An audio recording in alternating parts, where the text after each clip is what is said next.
learned this in like Psych 201. It's one of the biggest experiments. It's the Stanford prison experiment. I don't know if any of you have heard of it, but it's really impactful on the psych field. Everyone has studied it in their lifetime. So we're going to talk about that. So, how many of you have been to prison? She has. Yes. So a couple of you, but the majority of college students haven't. And what this well, for extended periods of time for serious crimes. Yeah. Okay, no. 24 hours. 24 hours. 12.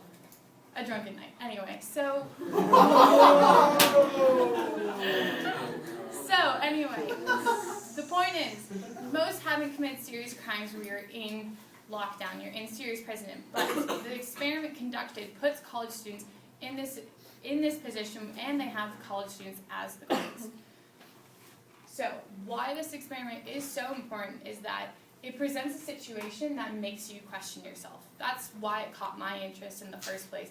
It really made me question my morals and what I would do if I was put in certain situations. And I think it can make you question yourself too.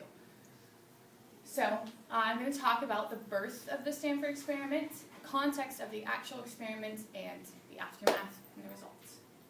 So now, talking about its conception.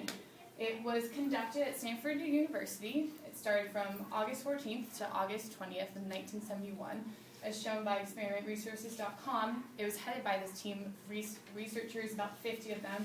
It was led by psychology professor Philip Lombardo.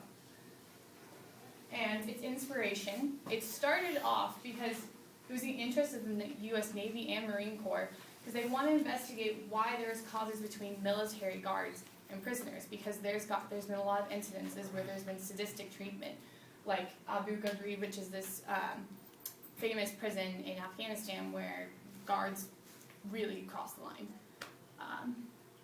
So, setting up the experiment, his team, and they made this advertisement they put out saying, we want male volunteers for this experiment, and about 80 people signed up, and they picked 24, and they did psychological tests, and they all were psychologically healthy, proven. They made this fake prison in this basement, and it was completely realistic, and they assigned 24 randomly to be guards and 24 to be prisoners. So we'll see if this link works. Yeah, this is the first day of the experiment. This car pulls up in front, and a cop comes to the front door, knocks, and says he's looking for me.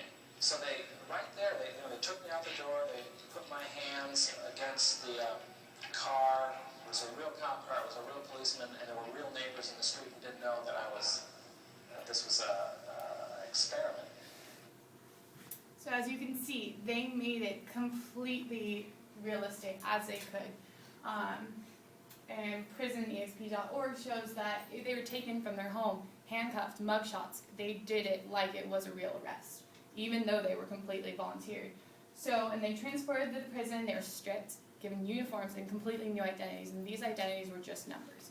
And you could only be addressed by these numbers, and you could not be addressed by your name. And there was a set of rules given to the guards, time shifts and stuff, and you could not physically touch the prisoners. And it was set for 2 weeks. They had to be in that prison for 2 weeks. And guards started off immediately abusing their authority. They started toying with the prisoners, and the prisoners rebelled day 2. The leader of the rebellion was put into solitary confinement. And while others were manipulated and tortured, and again, guards didn't have to do this. There's no orders for them to do this, and they did. And the prisoner, the leader, he went crazy after only 38 hours and had to be released. So here is an example of, if that's working, of that solitary confinement for the leader. Prisoner 819 did a bad thing. Prisoner 819 did a bad thing. Prisoner 819 did a bad thing. Prisoner 819 did a bad thing. As soon as I realized that 819 could hear this, I rushed to the room where I had left him.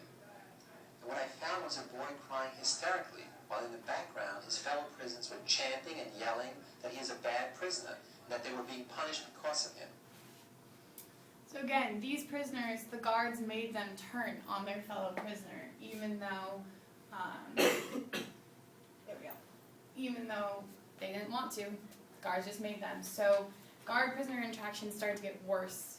They did prisoner counts, so they forced their new identities, so they would repeat their numbers over and over again.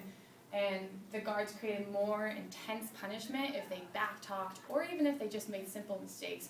And this really started defining their roles. They became guards. They became prisoners. Prisoners said they don't remember their names, their backgrounds, their parents. Guards said the prisoners deserved what they got. And they truly, truly believed that. And it just shows that the power of the situation changed people, and they became those guards and those prisoners. Punishment was physical punishment, psychological, elimination of beds, clothes, solitary confinement, and discourse amongst fellow prisoners. And there was no instruction for this again. They did this on their own accord. So, a look inside. Solitary confinement, there's some lineups. And this guy in the corner, his nickname's John Wayne, because he was the lead guard who said that he was in charge and he knew what to do to run the prison. And he was a college student like you and I. So, aftermath. Many observed this experiment. There was about 50 researchers, with only one questioned the morality. And that's a really big sign of the power of the situation, because the guards lost sight and the prisoners lost sight, but the researchers lost sight and lost themselves to the situation as well. And everyone lost their sense of humanity and morality. And it was a female psychology student that said what was happening needed to stop, or someone was going to get seriously hurt, seriously damaged, and it was a good thing she stopped it when it did. It's only made it 6 out of the 14 days planned, and 5 men had to be taken out early. Aftermath also, in some interviews conducted, guards said they didn't know that they were capable of that, and others said that they enjoyed punishing the prisoners. College students like you and I. And prisoners admitted that they forgot their own names, their backgrounds, they only knew their number, and that they deserved that punishment. And there's a guard. So spring.org.uk shows that it shows the impressionability and obedience of people when it's put in a certain situation. And when it's backed up by a social, like an institution, it gives a lot more power to the situation. And Zimbardo has a theory that most evil comes from hierarchy. When you put someone in a position of power and someone in weakness, the position of power has no consequences and they can do whatever they want. And it kind of goes to show, what would you do if you had no consequences? I would like to say I'd be a good person, but I don't know. And that shows the Lucifer effect, which is the point in time when a person crosses the line between good and evil and does an evil action. And just basically overall shows that situational forces are more powerful than personal, qualities, and it can change your morality and humanity in that moment. So as a last thought, just saying, don't ever underestimate the situation, because no one really knows what they're capable of. Thank you.